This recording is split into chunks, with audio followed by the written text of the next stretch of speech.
Assalamualaikum warahmatullahi wabarakatuh. Perkenalkan, nama saya Rukiasah ST.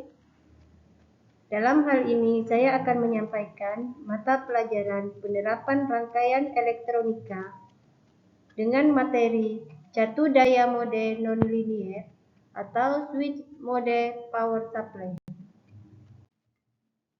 Catu daya atau power supply adalah sebuah perangkat yang memasuk listrik energi untuk satu atau lebih beban listrik. Catu daya menjadi bagian yang penting dalam elektronika, berfungsi sebagai sumber tenaga listrik, misalnya pada baterai ataupun aki. Pengertian SMPS atau switch mode power supply. Lalu, apa sih beda SMPS dengan power supply biasa? Power supply memerlukan satu trafo, 4 dioda, dan satu kapasitor. Pada SMPS, tidak lagi memerlukan sebuah trafo yang ukuran super besar. Namun, kita tetap memakai dua trafo ukuran kecil. SMPS mempunyai dua arti kata, yaitu satu, power supply artinya suatu peralatan yang berfungsi untuk menyediakan sumber daya listrik yang cocok dengan suatu peralatan. Pada umumnya, sumber listrik yang tersedia adalah tegangan AC 220 volt, sedangkan tegangan yang dibutuhkan untuk suatu peralatan umumnya adalah tegangan DC.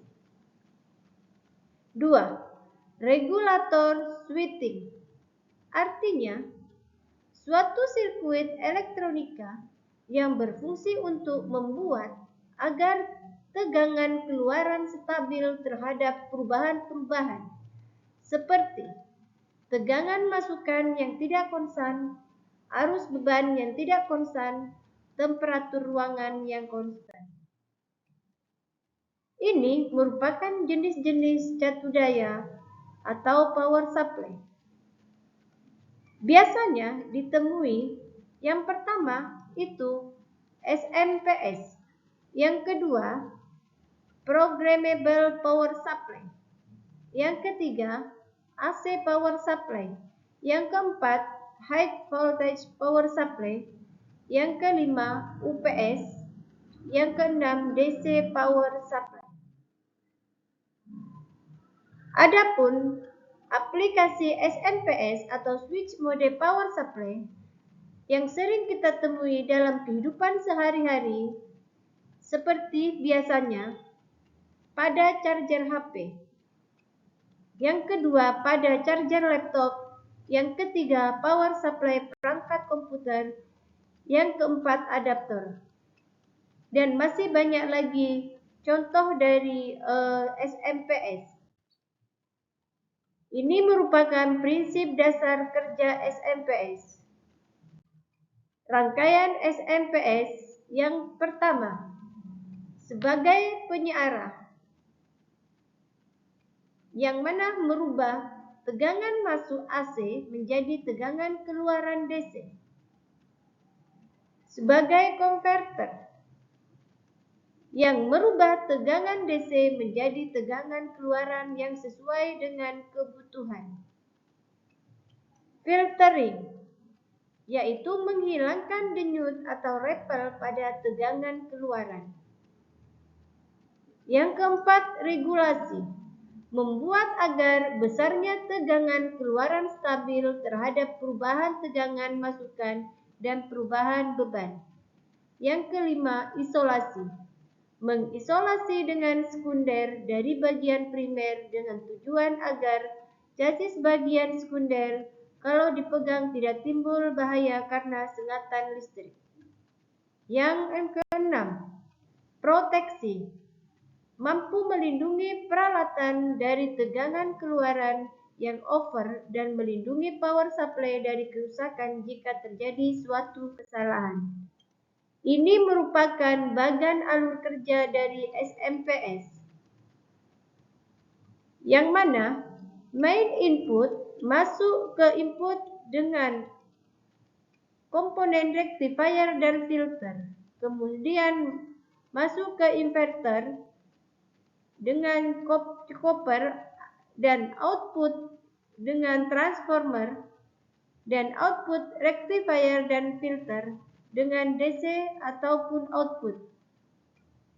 Apabila tidak sesuai dengan output, maka tegangan akan masuk lagi ke inverter dengan menggunakan controller dan akan menjadi output menjadi transformer dan output menjadi rectifier dan filter, dan selanjutnya akan mengeluarkan DC sesuai dengan yang kita inginkan.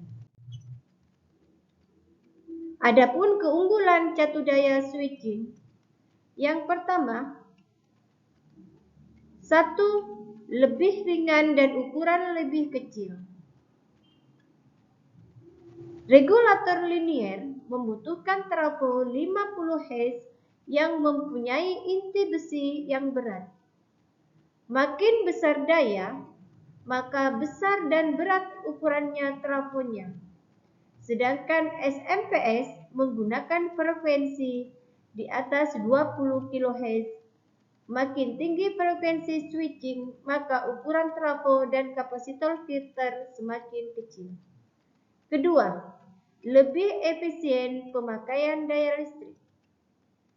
Regulator switching lebih sedikit menghasilkan panas, berarti lebih sedikit daya listrik yang hilang. Range tegangan masukan yang lebih lebar. SMPS mempunyai toleransi range tegangan masukan yang lebar, dengan tegangan masukan bervariasi antara DC 150 sampai 300 volt atau tegangan AC antara 90 sampai 265 volt.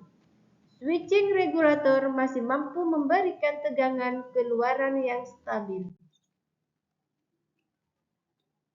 Adapun kerugian dari SMPS atau switch mode power supply, yang pertama, kompleksitas yang lebih besar. Yang kedua, generasi amplitudo yang tinggi.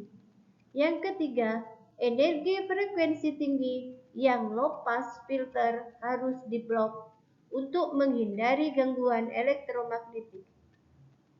Yang keempat, riak tegangan pada frekuensi switching dan frekuensi harmoni. Demikian yang bisa saya sampaikan. Terima kasih atas perhatiannya. Wassalamualaikum warahmatullahi wabarakatuh.